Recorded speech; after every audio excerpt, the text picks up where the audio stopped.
this book because it will remind me what it is. All right. Oh, because it's from the Renaissance. Yes, yeah. See, one of them is already not working. The one in the US is working. Action for Assange? Do you want, which one's not working? The Workers' Party one. Don't worry about them too much, because... But I'm going to tell them. Yeah.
Sweet and Brighton. Lots of times resisting. Why don't I come round that side so that microphone's working?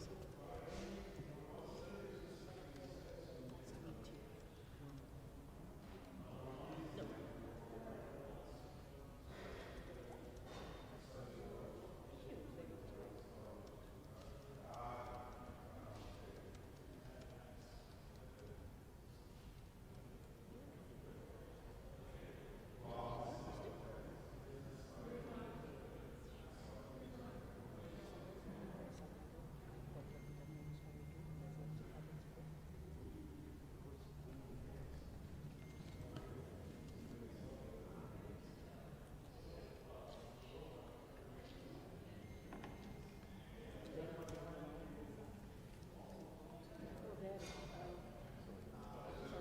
Carlos, that's yours. Thank you.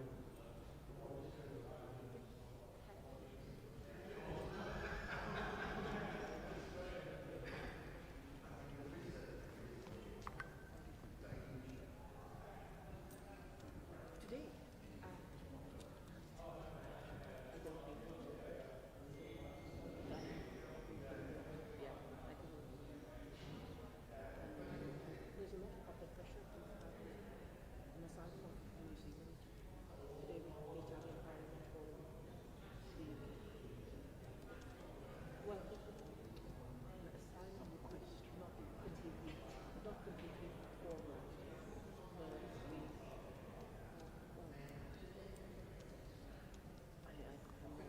Wasn't an offer. It's still to be formalized here. I shouldn't say that out loud because that would be terrible. The plan for an asylum. Excuse me. You were preparing. No, I'm just trying to get my act together in terms of what I want to tell people about. Because usually I try to let the speaker speak, but today I think it's worth me speaking because I have some information about about the illegalities in the case of India and some of the people who are transmitting it to begin with.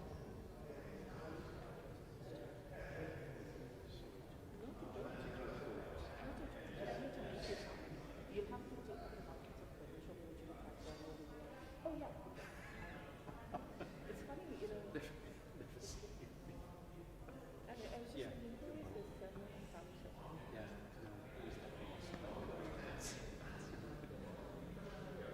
I hope that's what you want.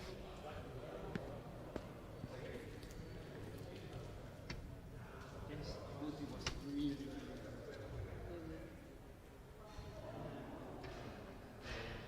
I went to the camp for Yemenis, Whom were you filming for?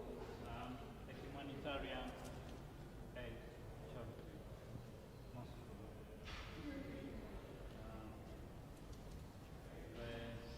Derek. Hello, Deepa. Excuse me 1 second, Carlos. That's good to see you. Very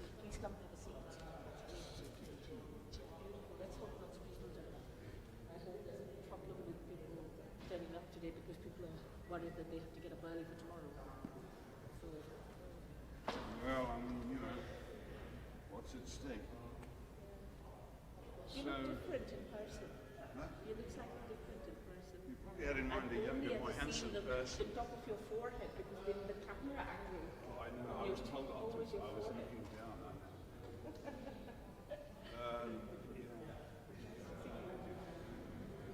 I always look at your email with Britain, and I think I'm so glad that you're up. Because I just thought, take that off and all the stuff that's going on inside. I started getting involved because of Davis.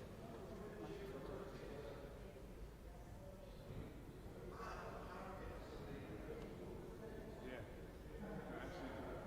These things will intersect.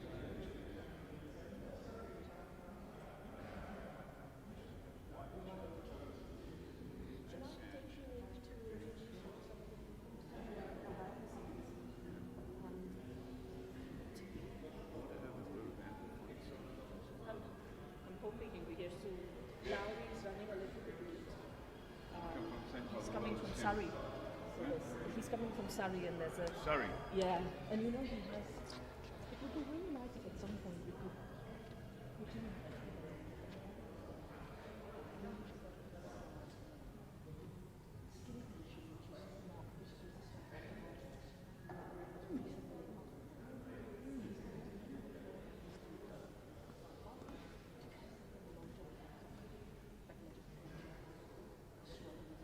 I looked him up yesterday. He was only 57. Or maybe it's the wrong person. What, Andrew Patterson? Oh, sorry, no. Sorry. Yeah.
live stream, so I hope that. But I also do commentaries on people who are behind this campaign.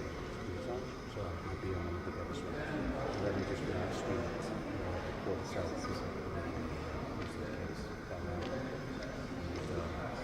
So I think the story here is these people. Yeah, that's it. Joe. Yeah. Joe is extraterrestrial contact is what he's for. Okay. He's actually a singer. Okay. The police liaison officer is extremely talented.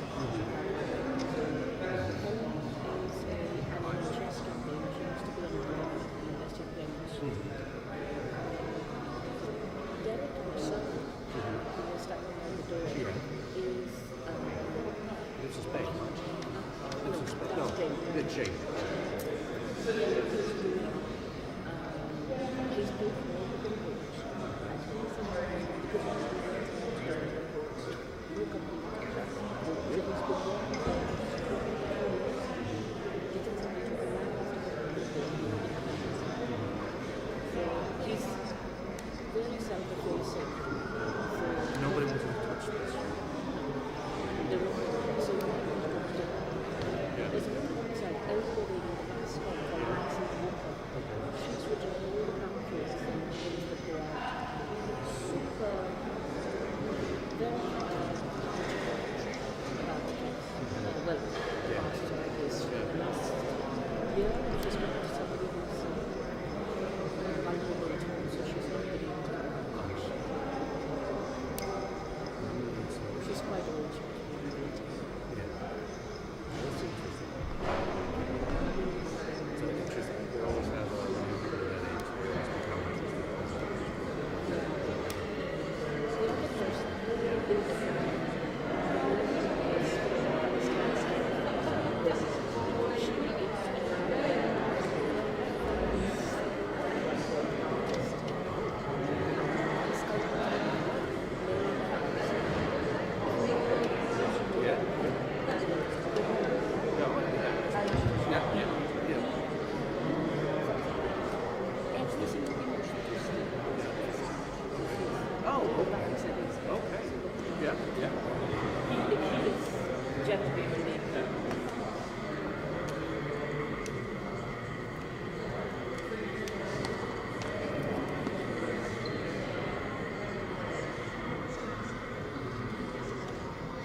Are you chairing to advocate? Oh, okay. And about making sure to start when it is the yours. So, we want to start then Fine. I know you have to. What am I making? You should. Yeah, yeah, you don't. Oh, I can go first if you want to. Yeah, I'm more than happy to set the scene if you like. Yeah, call me. And then, obviously, if you do drag on a little bit longer, then I need to leave at about half past 8. Yeah, it would be nice. Yeah. But I can go first if you want to. Yeah, yeah. Of course. Chris, Come right? I'm sorry. A second, of course, yeah. Remember Steve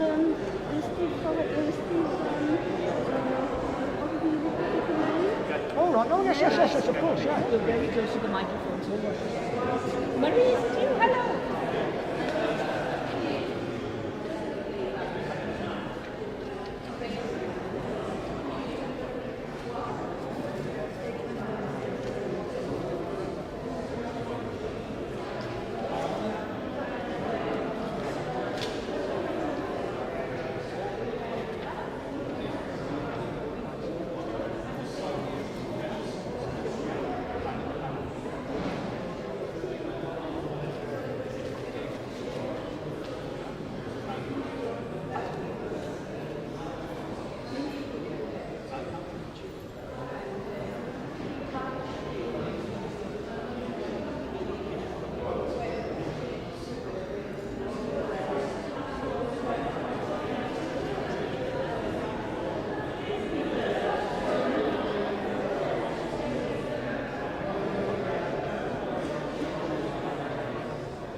I don't know, mate.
You want us to sit? Where do you want me to sit? At the end. I'm a perennial backbencher, so I'm sitting at the end.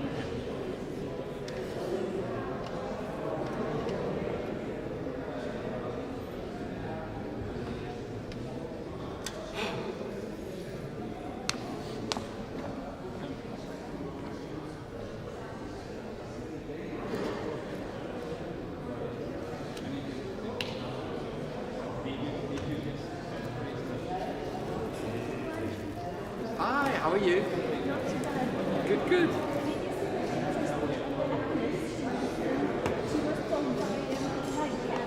Yeah? No? Has she emailed us? Yeah.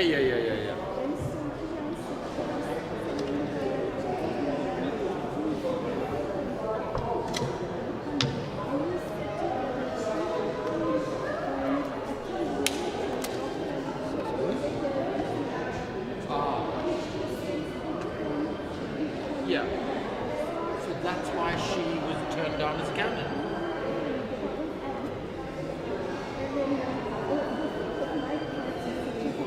I know.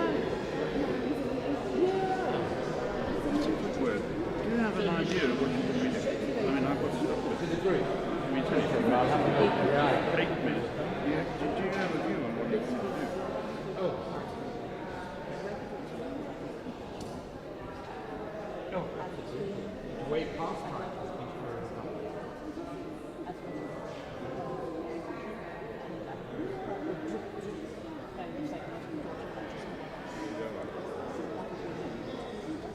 Others are...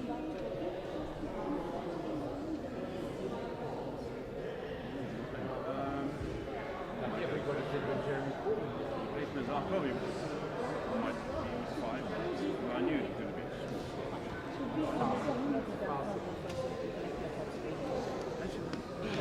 They're already collected. As much as they did. Good. Very based nicely. Yes. Okay. It must seem a little more sane than here. Not a lot, but a little. It's noise back. That's what I love. Yeah. It's a lot of going up to the glacier, have the northern lights, like you can stand there and you can see miles and miles of Tokyo. Just outside the airport. Been to the airport. This, by the way. No? Not sure. Thank you very much. Is it not? Well, let's just put the bag. Oh, here we go. We'll probably get a selfie. That's I think. that might be it. Well, let's put it there and let's see what happens. So what do you think? So, Chris, Okay. can I get you? so one of the things I've talked about is a little having to leave the tap trading during the summer. Carlos ready to start? And 2 minutes? 1 minute? then I served in Parliament. Okay. But Sorry. once Mandela left, there was a $10 billion arms. And it was my committee's When he was- responsibility to investigate, so we did. I did. And the president told me not to.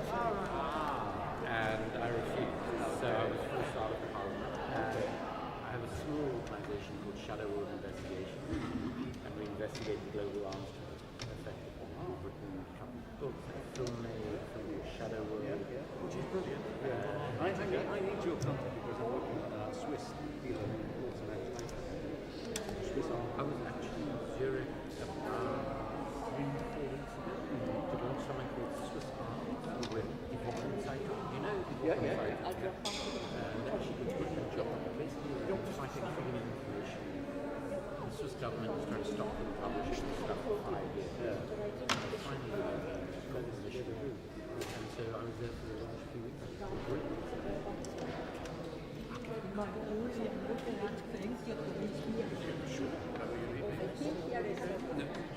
Yeah, we should catch it on the camera, yeah. Maybe put it over there, yeah. Sure. Yeah.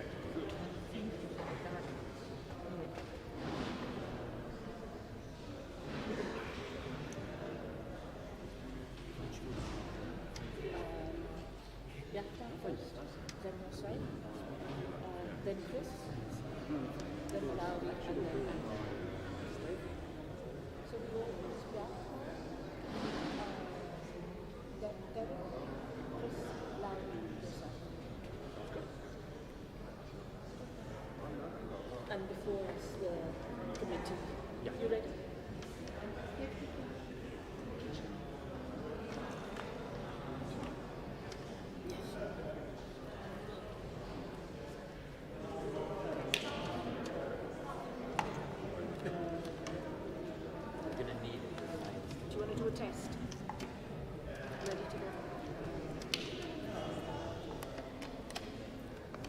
Good evening, everybody. Welcome to this Free the Truth event. Please do come in, take a seat. We're just about to start.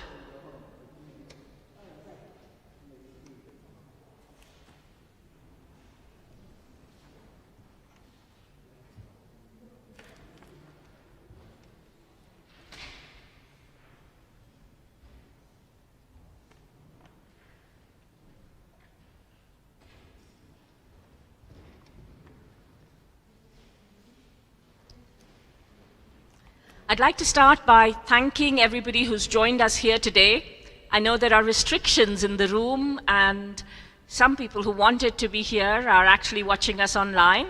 I'd like to welcome viewers at Consortium News, Action for Assange, the Anons, Resist Group, and also a number of viewers from the Workers' Party and other grassroots groups as well around the country and abroad who are restreaming this event.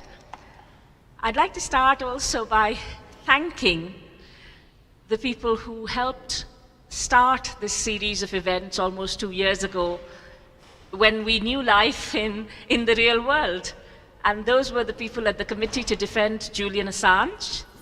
2 of the JADC members gave £20 each to help us start collecting the money to pay for this hall, and it was because of their support and solidarity and their work on the ground from outside the embassy to outside the courts, through to the streets of London, whether, all over London, whether at Belmarsh, whether other grassroots groups at Piccadilly Circus and elsewhere.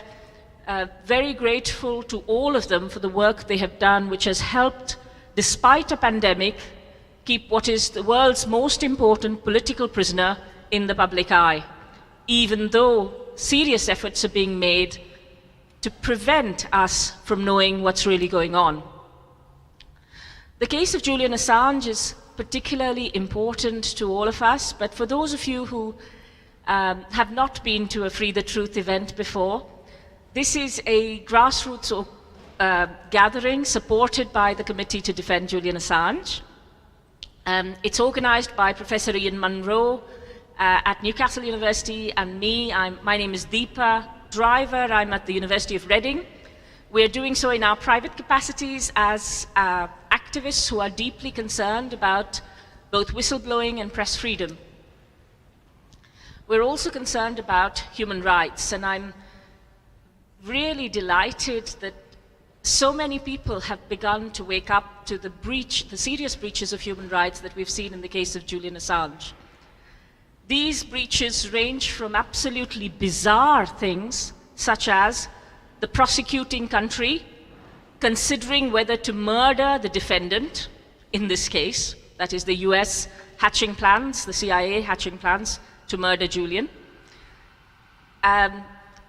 Serious breaches of what we call attorney-client privilege and also medical confidentiality, sustained, intentional, and carried out over several years with the complicity of different states, where Julian was surveilled in the embassy, smeared, his case was kept in limbo intentionally, as we know from freedom of information requests gathered by the wonderful Italian journalist Stefania Maurizi. We know that Keir Starmer's CPS, closer to home, was involved in ensuring that justice was not served.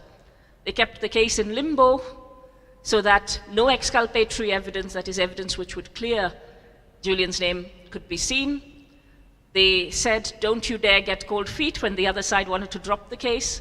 And they continued to say that Julian did all kinds of awful things. This continued with his torture at the embassy, at the Ecuadorian embassy, where he had sought asylum, and as you know, he served a prison sentence for seeking asylum, also rebranded as bail jumping. And during that sentence, so to speak, in the Ecuadorian embassy, Julian was mislabeled as hurting his cat, smearing feces on the wall, all these kinds of smears where he didn't have a voice to be able to say what was really going on, and nobody was willing to listen. And it was these grassroots activists who are in the room today, who have organized and supported this event, who saw through some of the smears and the lies that the intellectuals did not see through. So it is their courage and their solidarity that is really important in continuing to press this case. Right now in the courts, we are going through a very bizarre process. A journalist who is not an American journalist, who is an Australian journalist, who conducted journalism in the UK and Europe, whose WikiLeaks has 100% accuracy track record, is potentially going to be extradited to the United States to serve a 175-year prison sentence, which is essentially entombing him within a concrete bunker so that he cannot be heard from again. And we are here to resist. We are here to say this will not do, and we will not stand for this. On the panel today, we have some wonderful people, each of whom is an expert in their own field. And I'll just introduce them from left to right. At the start, we have Andrew Feinstein, who is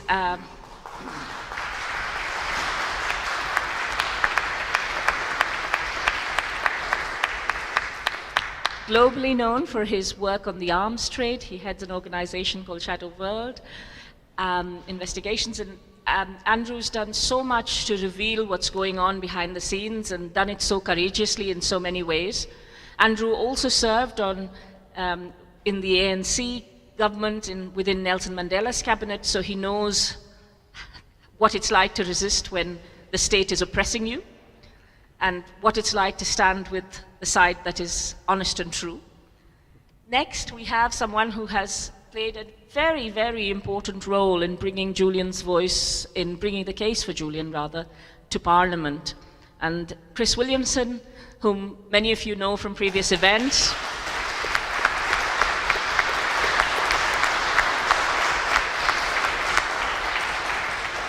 and who is very well loved here, was responsible for bringing the first motion in relation to Julian in Parliament.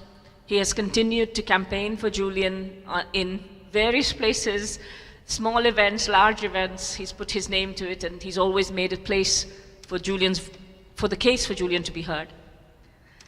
Next, we have a relatively new voice to the scene, a wonderful Icelandic journalist by the name of Bjartmar Alexandersson. Bjartmar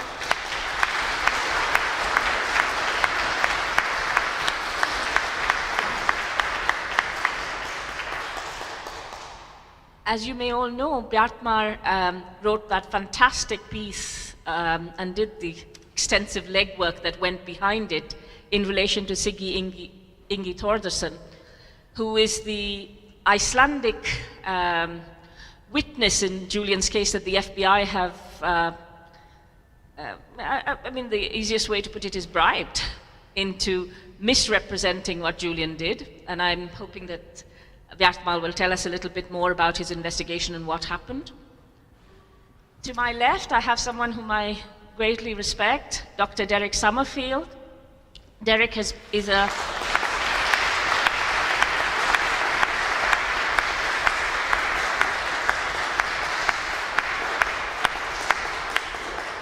psychiatrist within Doctors for Assange.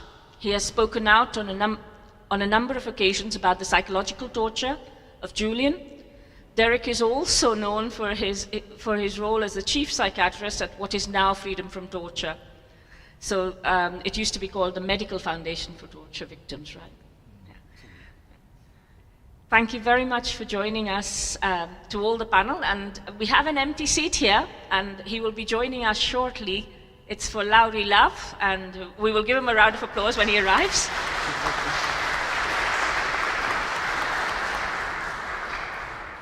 Lauri needs little introduction. He is the hacktivist and information scientist who used his skills to speak up for those who are oppressed, those who are poor, and was very instrumental within the Occupy campaign. I'd also like to introduce a couple of people who are in the audience whose work has been crucial to having these events. I'm sorry for the long introductions, but one of them is sitting right at the front. It's Somerset Bean, who's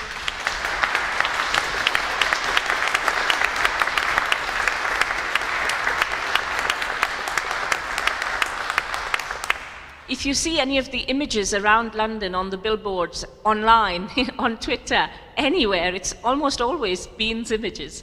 So he is the graphic artist, creative expert who's fueled the campaign with his images and with his wonderful infographics. Thank you for joining us. And also, Carlos is streaming the event for us. Thank you for joining us, Carlos. I won't embarrass you.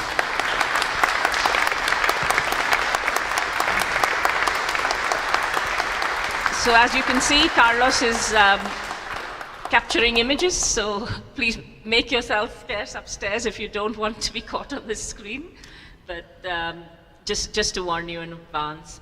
I'd now like to welcome Emmy Butlin, whom all of you know, everybody knows Emmy, to tell us a little bit about what the campaign to defend Julian Assange does.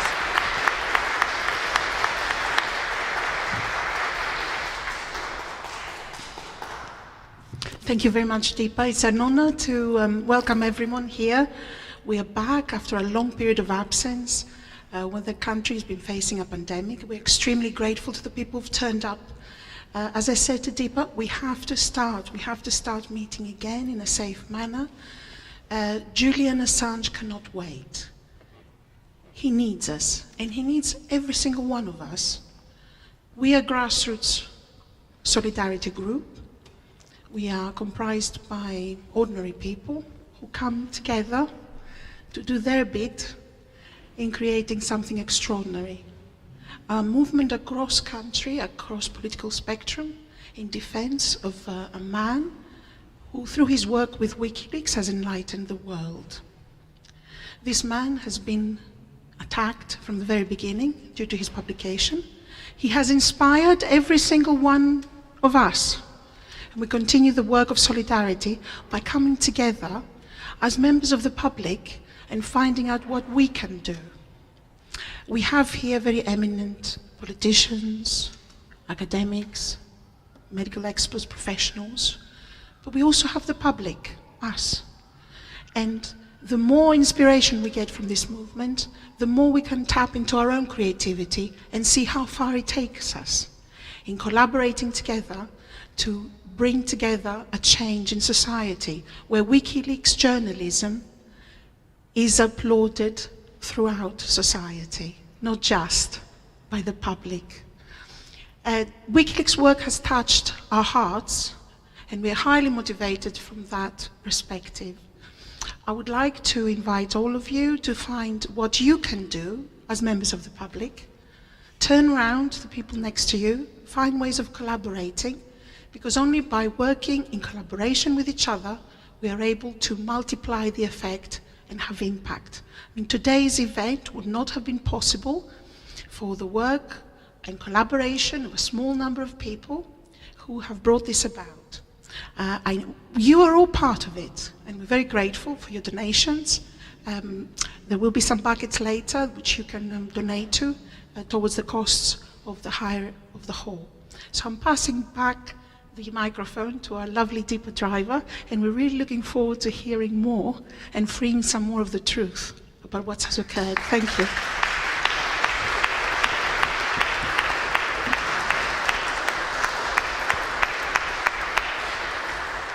Thank you. I'm now going to invite Bjartmar, who's put out the latest scoop in relation to the Assange case, and to tell us a little bit about the key witness in the FBI's prosecution against Assange, why he's important, who he is, and what Bjartmar found out about his testimony and about him.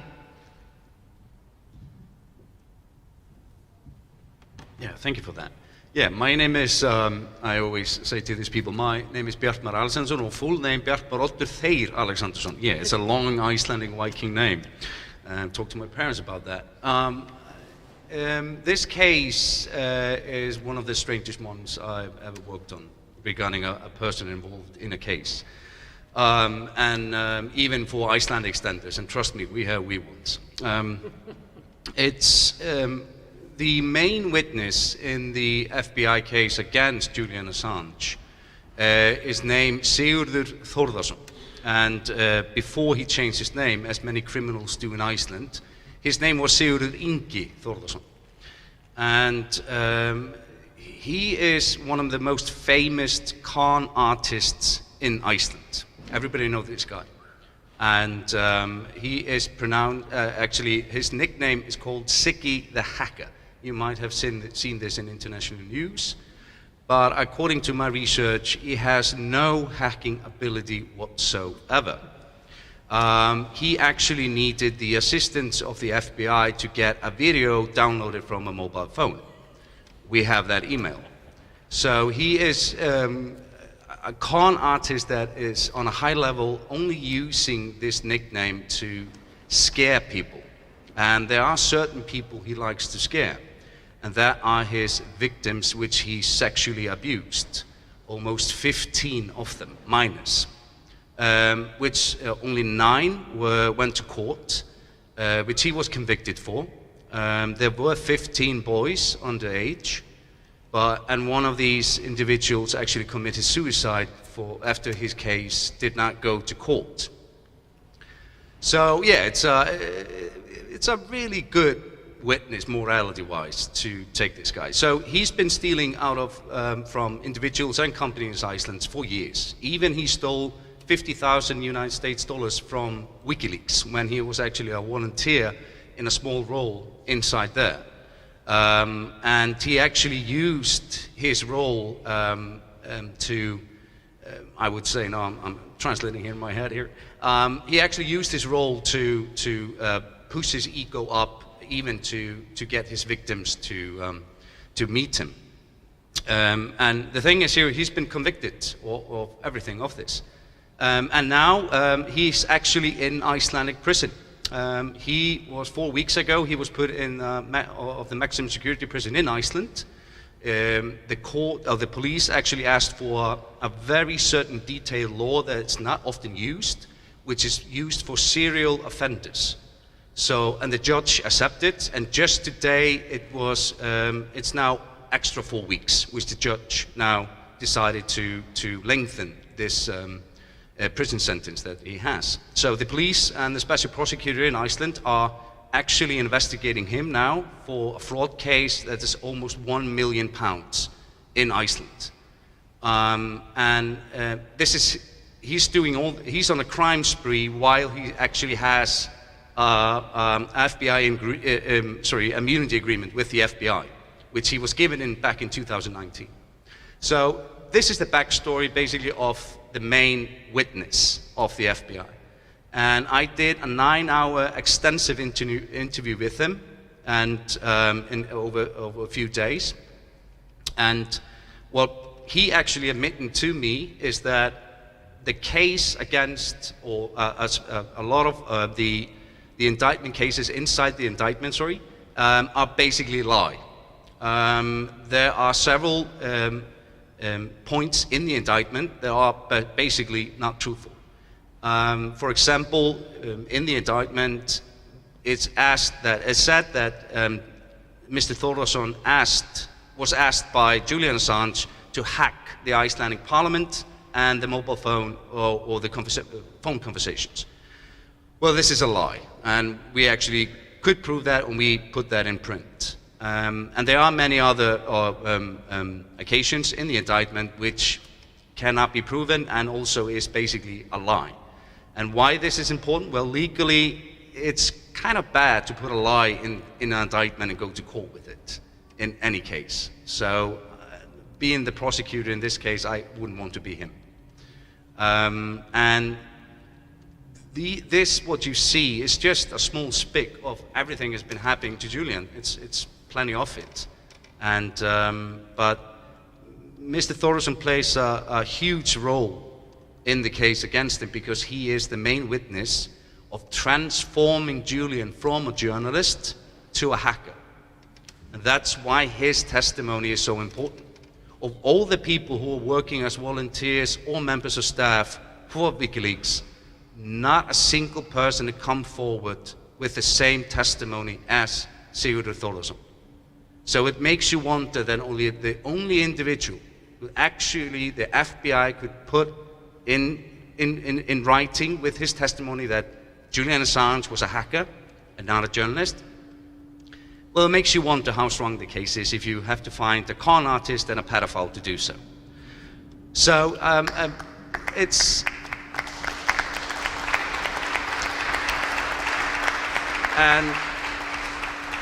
And everybody knows this guy back in Iceland. Nobody knows them internationally until now, most of the time. But he's still conning. No, not anymore, at least in prison. But he was conning all the time when this case was going on. The most important thing also for me as an Icelander is how the U.S. government and the FBI lied not only to their citizens but to the citizens of Iceland, and they abused our laws in Iceland to go on with this investigation inside Iceland during the time. So that's also a story that I've been writing on how they abused their power in Iceland to basically do illegal things. But we stood back. Our interior minister actually threw the FBI out of the country back in 2013. So we in Iceland, we don't like these basically assholes in this matter, if I can say that. But it's a really important thing inside the indictment. It is a legal thing. Yes, it can be really complicated for normal people to understand the legality of this testimony. But as I always say, it's basically a testimony of a liar, a pedophile, and a criminal. So hopefully now, through the appeal case, the UK courts will see that this case is built on lies, and there was never a case in the beginning to make Julian anything than a journalist. If he's a hacker, then I'm a hacker, because I have published documents, and so to try to create some kind of a weird monster out of this guy, you know, he's just doing his job, as I'm doing mine. And I think, you know, personally, I think they just saw losers. That's the thing. They had secrets, they couldn't hide it, and they became public, and they were embarrassed. And this is most of the news that I write, that I embarrass people that are actually trying to hide something and the truth comes out. So hopefully we will see something happen in the next 2 days. The trial starts tomorrow, and for 2 days, and let's hope that in a few weeks, 4 to 8 weeks, I think, we will have a verdict that shows that this case was complete bullshit. Thank you.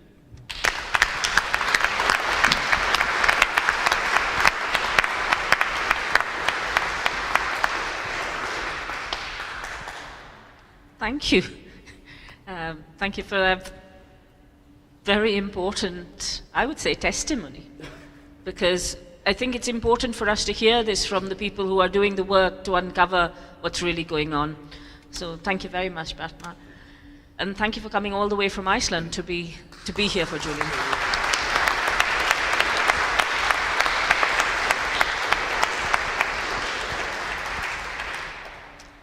Belmarsh talked about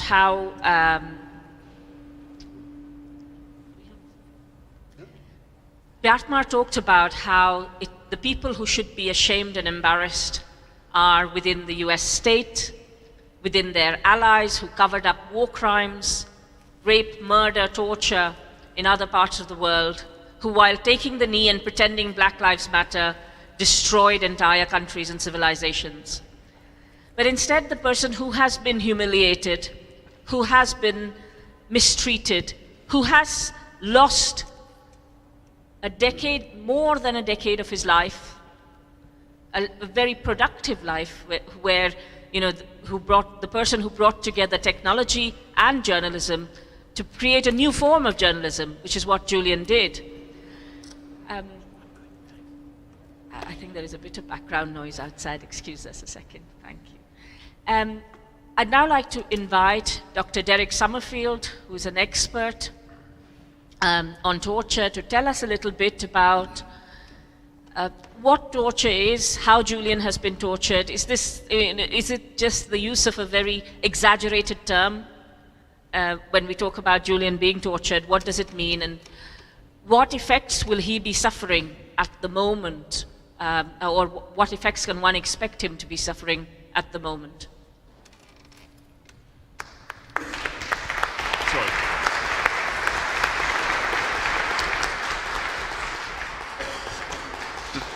Thanks, Deepa. Just to set the scene, if I may, which is that we're talking about a particular Western citizen who has been a revealer of truths about the lies to us, about the war on terror, about the war crimes, and spying on us.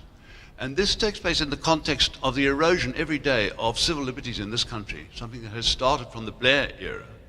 Gareth Peirce, the human rights lawyer in London, says that the UK has a human rights emergency running just under the surface. And Assange, I think, is part of that. The British government spies on all our emails and texts and all of that, prevent enjoining doctors, nurses, lecturers, and teachers to spy on their students and patients. All of these things. And and yet we have to have a political show trial, and indeed a political show pre-trial for someone who has been more or less in solitary confinement for 10 years in different situations, and I'll come back to that. The situation he's been in since he's been in Belmarsh reminds me of critique of what are called close supervision units, which exist today at the heart of the British political system for the so-called hardliners, mostly Muslim men, very much in isolated, coercive psychiatry. And a few years ago, Sir David Ramsbottom, who's the chief inspector of prisons, described it as, quote, total isolation in punishment conditions. And I think that's probably fair for what Assange has been through. Just as 2 minutes of history, another player in all of this has been the current UN Special Rapporteur on Torture, Neil Meltzer.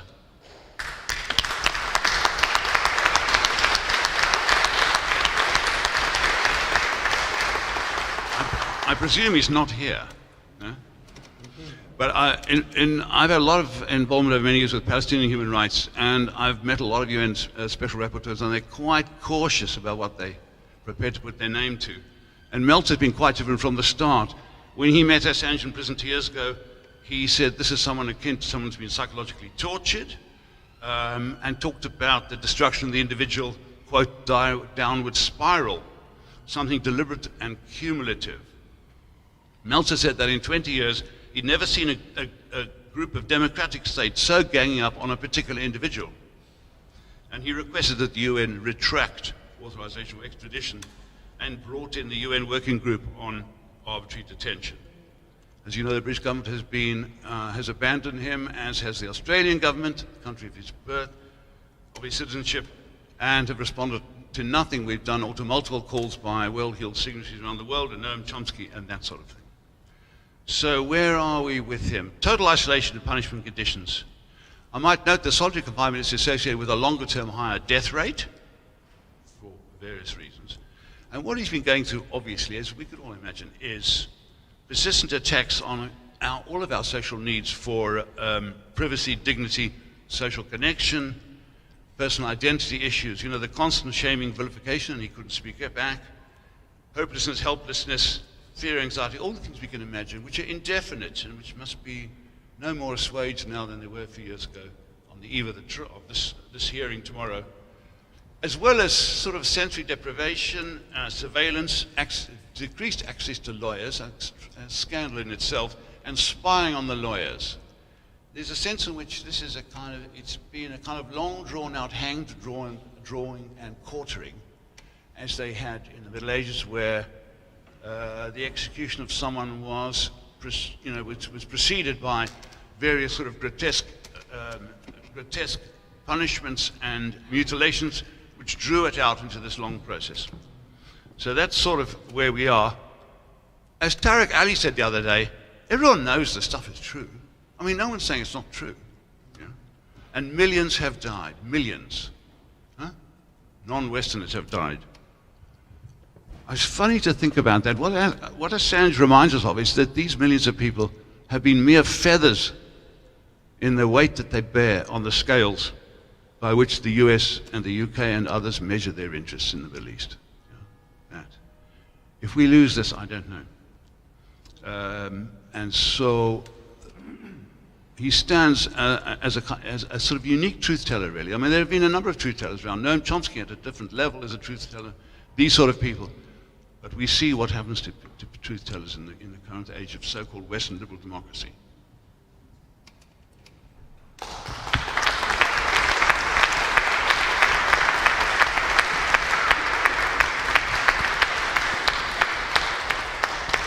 Thank you, Derek. I'd like to now invite Chris Williamson to say a few words about Julian's case. Yes, of course. No, thanks very much indeed, Deepa. And firstly, let me say it's great to be sharing a platform with a proper journalist, because we've been definitely let down in this country by journalists. And so let me start really by paying tribute to you, Deepa, for your tireless work in Julian's behalf, and of course the Julian Assange Defence Committee too, who've been relentless in fighting Julian's corner from the very start. People like Emmy Butlin, who we've heard from already, Clara Campos, and of course Fidel Neves, the former consul at the Ecuadorian embassy. They've demonstrated what solidarity really means. Look, I'm sure we'd all agree here that Julian Assange is an inspiration to the world and a role model for others to follow. But let's be clear, he's been betrayed by this country. Betrayed by the politicians on both sides of the House of Commons chamber, betrayed by the journalists who work for the corporate media, and betrayed by a judicial system that serves the interests of war criminals and corporate crooks instead of the interests of justice. Julian's treatment by the British establishment is nothing short of an international outrage. It's brought shame on our country. And of course, it's being done, let's remember, it's being done in our name, because we're supposed to live in a democracy, aren't we? So it shames all of us too. But I object and I reject the system that's incarcerated a journalist for telling the truth, for exposing sickening war crimes and corporate corruption. How dare Dominic Raab accuse China of gross and egregious human rights abuses when that's precisely what his government's doing to Julian Assange? The hypocrisy is absolutely breathtaking, and I'm sick to death of listening to ministers castigating countries like Russia, China and Iran when they're either unwilling or incapable of getting their own house in order here in Britain. And what about the leader of the official opposition?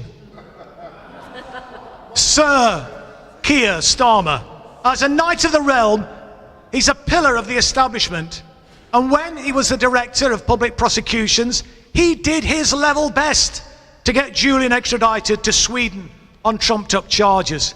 And I've got to say, I'm very sad that even Jeremy Corbyn said he didn't object to the attempted extradition to Sweden. And the right-wing Labour MP, Stella Creasy, positively revelled in the feeding frenzy. She even persuaded more than 70 parliamentarians to sign a letter to the Home Secretary in April 2019.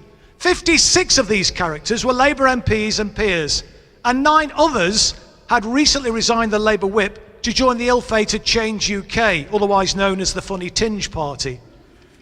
Creasy was insisting on Julian's extradition to Sweden, and her parliamentary missive to Sajid Javid urged him to, and I quote, "do everything you can to champion action that will ensure that Julian Assange can be extradited to Sweden." But look, all of these politicians, all of these parliamentarians knew that the extradition to Sweden was just a pretext. They knew the idea was to get Julian extradited to Sweden so that he could then be extradited to the US. Why was I the only MP pushing Julian's case? Where were the other MPs? Where were the MPs? Where were the MPs who claimed to champion free speech? Where were the MPs who bang on about a free press? And where were the socialist MPs who protest about corporate corruption and illegal wars? The unacceptable truth is they were all keeping their heads down. And I've got to say, the silence was deafening. Now, I'm obviously pleased that some MPs are at last speaking out. I just wish that senior figures like Jeremy Corbyn, John McDonnell and Richard Bergen had used their positions when they were shadow ministers to plead Julian's case. But look, the number of MPs who are speaking out is still woefully inadequate. So Julian has clearly been betrayed by Britain's political class. But what about his fellow journalists? With a few notable exceptions, their role has been utterly contemptible. One of those notable exceptions is John McAvoy. He's an investigative journalist who writes for publications such as Declassified UK and The Canary. He recently highlighted the deathly silence of journalists who'd previously mocked Julian, but then said nothing about the shocking revelations, and they really were shocking revelations, that the CIA were plotting to kidnap and assassinate him. Apparently Mike Pompeo wanted revenge after WikiLeaks published the Vault 7 files in 2017. This, as I'm sure you're aware, was the largest leak in CIA history, and it revealed how UK agencies had held workshops with the CIA to find ways to hack into the household devices of every citizen in the United Kingdom. Why didn't the Fourth Estate call out this clear abuse of power? And why hasn't there been wall-to-wall media coverage of the CIA's covert plans to murder an award-winning journalist on British soil? It's an absolute disgrace and an outrage. I mean, you know, it's astonishing, isn't it, that it's hardly been mentioned by the corporate media. And when John McAvoy was looking into the coverage of Julian Assange earlier this month, he discovered that the BBC, which has one of the world's most read news outlets, had only mentioned it once. And that was on the Somali language section of the BBC website. Of course, the story did appear a couple of times in The Guardian after it first broke, although to put that into perspective, the week after Alexei Navalny was reportedly poisoned by the Russian government, The Guardian published 16 separate stories on the issue, including video reports and opinion pieces. But stories that embarrass Western intelligence services are invariably played down or ignored altogether by the corporate media. Thankfully though, independent outlets like Declassified UK, The Canary and The Grey Zone still have some journalistic integrity. The independent media are the only ones who are still prepared to pick up the cudgels on our behalf. And it was The Grey Zone that first provided the evidence of a CIA-linked proposal to kidnap and poison Julian in May 2020. And of course, it was a similar tale we've just heard when, in June this year, a key prosecution witness admitted that his entire testimony against Julian was false. Now, that was an explosive revelation. The corporate media has hardly given it any coverage at all. Anyone who doubted the corporate media's role as a mouthpiece for the establishment must have surely been disabused of those doubts by the way in which Julian's case has been reported. These corporate media hacks have brought their profession into total disrepute. They prove themselves to be nothing more than stenographers for the security services. Fearless journalists, they ain't. And here's just a few examples of the ridiculing reportage to which John McAvoy was referring. Now, it's almost 4 years since The Guardian's James Ball claimed, and I'm quoting him now, the only barrier to Julian Assange leaving Ecuador's embassy is pride, apparently. He also said that Julian was unlikely to face prosecution in the United States. And 2 months later, he said, Julian was being treated like a grounded teen. He should hold his hands up and leave the embassy. Another corporate media hack was also dismissive about Julian's plight. In a piece by Marina Hyde, she wrote in The Guardian in 2017 that the moral of the Assange story was wait long enough and bad stuff goes away. Hyde concluded her sneering story with a sarcastic comment that Captain WikiLeaks will get out of pretend jail eventually. And of course, the insults and ridiculing have been relentless. When Julian sought political asylum in 2012, Suzanne Moore said this: "I bet Assange is stuffing himself full of flattened guinea pigs. He really is the most massive turd." And let me quote what she said in an article for the New Statesman after Julian was arrested in 2019. She referred to him as a demented-looking gnome being pulled out of the Ecuadorian embassy by the secret police of the deep state, or the Met, as normal people call them. Incredibly, this horrendous hack won the Orwell Prize for Journalism the same year. I mean, it's hard to believe, isn't it? For what was described as her stubborn and brave commentary. But unlike Julian's work, there's nothing remotely brave about this cynical character's scribblings. Never mind the Orwell Prize for Journalism, she's more like a functionary from the Ministry of Truth. I just wonder what George Orwell would make of her if he was alive today. Remember, he said that speaking the truth in times of universal deceit is a revolutionary act. And Suzanne Moore is complicit in that universal deceit, as is Nick Cohen, who in 2012 described Julian's supporters as the definition of paranoia. And he scoffed at the idea that the US could prosecute Julian and pejoratively called him the incontinent leaker. Cohen confidently proclaimed the First Amendment to the US Constitution is the finest defense of freedom of speech yet written. He also insisted that the American Civil Liberties Union thinks it would be unconstitutional for a judge to punish Assange. And he boldly declared that Britain has a notoriously lax extradition treaty with the United States. Every single one of Cohen's assertions was wrong. These corporate media hacks are an absolute disgrace, and their employers are even worse. Not one of them published the observations by Nils Melzer on Julian's case. As we've heard, he's the UN Special Rapporteur on Torture. In June 2019, he wrote a piece for the Medium blog site. He admitted that he was skeptical when Julian first appealed to his office for protection. And let me quote a few passages from the article that he wrote.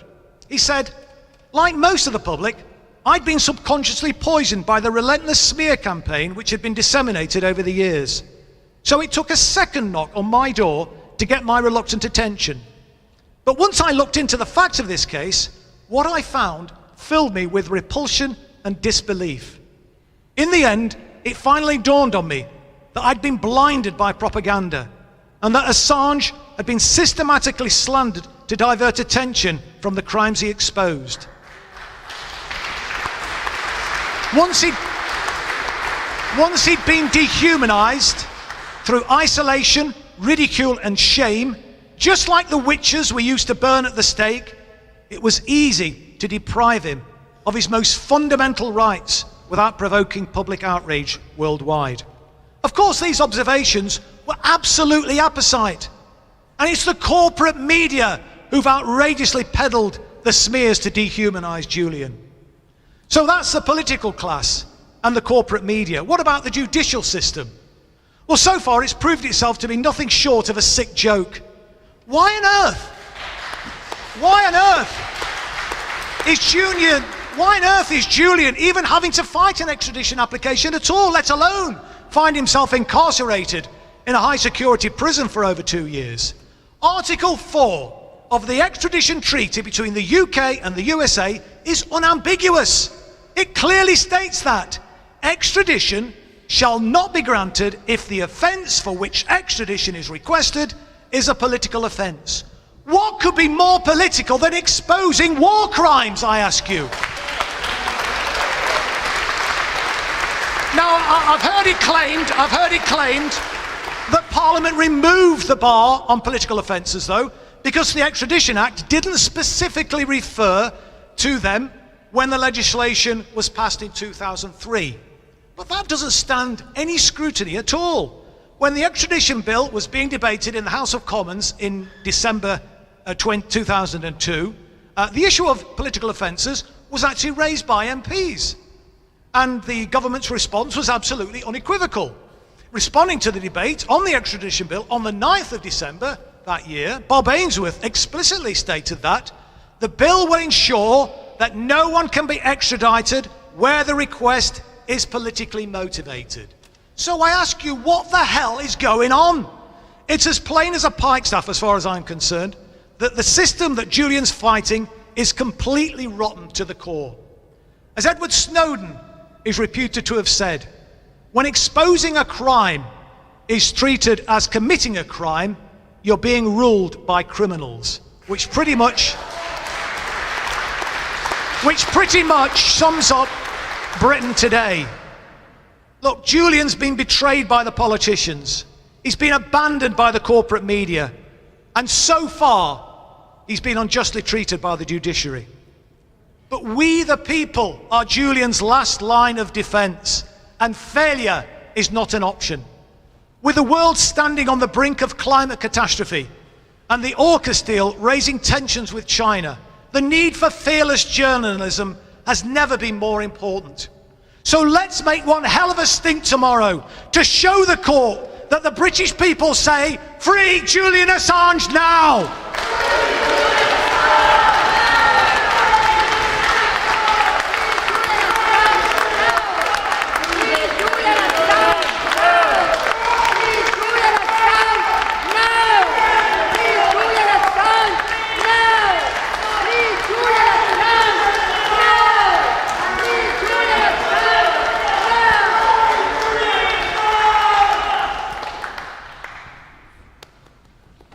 Thank you for that very inspiring speech, Chris. And if there's a revolution, Chris is always at the head.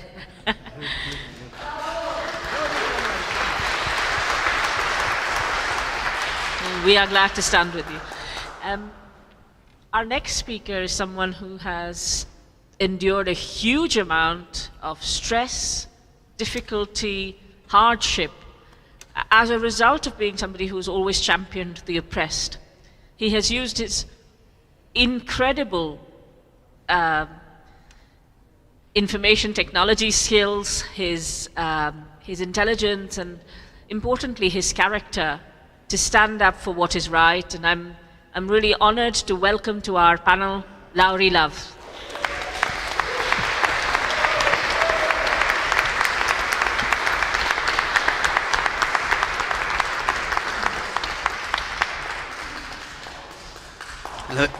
Hello everybody, can you hear me?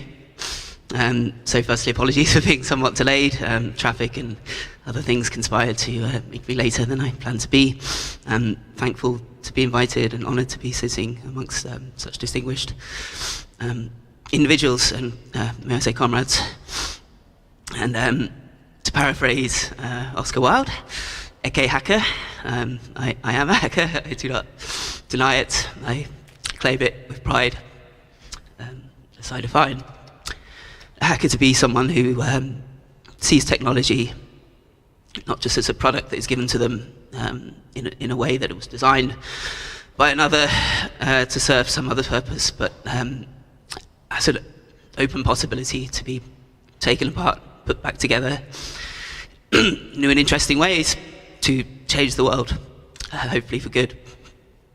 And it was in that spirit of the hacker, as one who can forge a path in the frontiers of a world that's ever changing because of technology, that I joined the internet at a tender early age in the 90s, and was inspired by the likes of Julian Assange, by the likes of John Perry Barlow, who wrote the Declaration of Independence of Cyberspace, which is too long, so I'd love to read it in full, but we don't have time. But the basic thesis was that there is a new world, a new digital world, where everyone is brought together, everyone has in potential an equal footing, an equal ability to associate, to exercise freedom of speech, to enrich themselves through access of information, and to dream, and by dreaming bring about a different world. And that this new space, this new cyberspace, must be free from the anchors that have weighed down societies, the agenda, the limitations of region, factionalism, division, and mundane politics.